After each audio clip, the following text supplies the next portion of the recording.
Hi, I'm Amy with Eastside Wellness Chiropractic.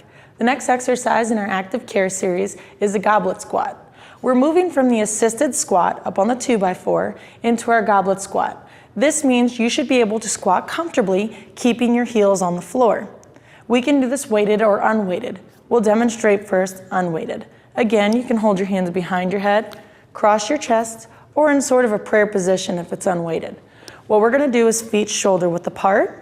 You're gonna drop into your squat, being able to keep your heels flat on the floor, balancing. Now, if you'd like, you can give a little bit of a wiggle to open up those hips. And when we drive, we're gonna drive out of those heels, bringing our hips forward and squeezing our glutes.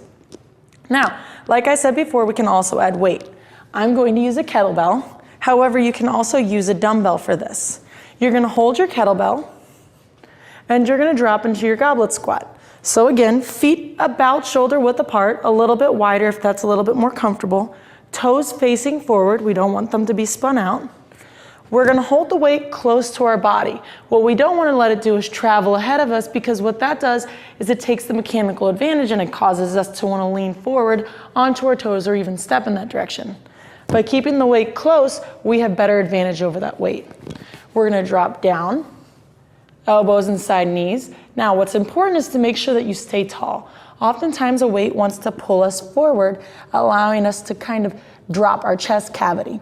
We want to extend through the spine, pushing our sternum, or the center of our chest, out ahead of us.